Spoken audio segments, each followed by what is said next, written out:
आज के दिन भोजपुरी इंडस्ट्री खातिर बहुत ही खास दिन बा। काहे कि आज पावर स्टार पवन सिंह के जन्मदिन बा।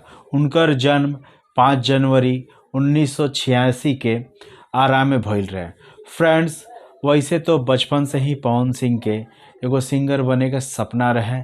आगे चलकर उस सपना जुनून में बदलल और आज वो भोजपुरी इंडस्ट्री में एगो बादशाह के तरह राज करेलन। नमस्कार दोस्तों, हम है जीता रहिया रहुआ सबे देखा तनी भोजपुरी मरीचा। फ्रेंड्स, ये मरीचा खाए वाला ना है और रगड़े वाला। पवन सिंह के फैन अपना अपना तरीका से उनकर जन्मदिन मनावत आ सन, लेकिन फ्रेंड्स पवन सिंह के बादशाहत भोजपुरी इंडस्ट्री में आज भी कायम बा। उनकर गाना आज भी सभी के जुबान पर रहेला। लॉलीपॉप गाना से फेमस भइल रहन और आज भी भोजपुरी इंडस्ट्री में उनकर दबदबा बा। उनकर लाइफ के बारे में बात कइल जाओ तो उनकर लाइफ में बहुत सारा चढ़ाव उतराव आइल बा। जैसे कि उनकर शादी 2014 में भइल रहे, लेकिन वो शादी ज़्यादा दिन तक ना चलल। काहे कि उनकर पहला बीवी नीलम सिंह सुसाइड कर लेली, आत्महत्या कर लेली। यही के चलते ज़्यादा दिन तक उनकर शादी ना चलल। लेकिन फिर बाद में कई हीरोइन के साथ में उनकर अफेयर्स के चर्चा मीडिया में बनल रहे और अक्षरा सिंह के साथ में काफ़ी लंबा समय तक उनकर अफेयर चलल। लेकिन वो अक्षरा सिंह से शादी ना कैलन, बाद में अपना परिवार के मर्जी से ही शादी कैलन ज्योति सिंह से।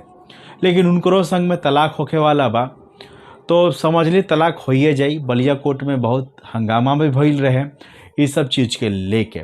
फ्रेंड्स, वैसे पवन सिंह एक रंगीन मिजाज के शख्स मानल जाएलन। एकरा वजह से कभी भी एक हीरोइन उनकर अफेयर्स ना रहल, कई के संग में बदलत रहल।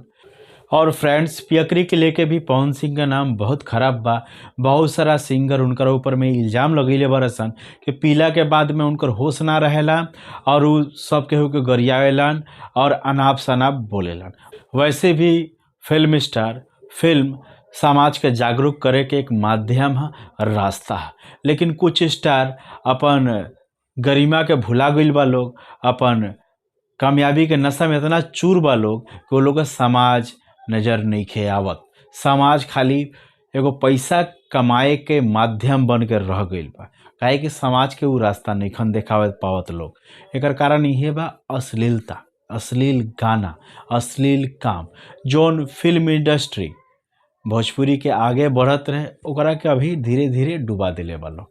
तो फ्रेंड्स, रउआ सभे के हमार वीडियो कैसन लागल बा? पसंद आइल बा तो लाइक करी, नहीं पसंद आइल तो डिसलाइक करी। कमेंट करी कि वीडियो कैसन लागता। काहे कि हम भोजपुरी के भोजपुरी में रिव्यू करेनी, भोजपुरी भाषा में ही बतावेनी। तो बहुत सारा क्रिटिक्स बा लोग कि हिंदी में बोलेला, लेकिन हम भोजपुरी के भोजपुरी में ही रिव्यू करेनी। तो भोजपुरी भाषा से प्यार बा तो आज ही चैनल के सब्सक्राइब कर ली और जौन घंटिया बा ओकरा के दबाई, ना तो नोटिफिकेशन रउआ सभे के ना मिली हमार कोनो नया वीडियो के। तो चलिए फ्रेंड्स, अगला वीडियो में फिर से मुलाकात हुई।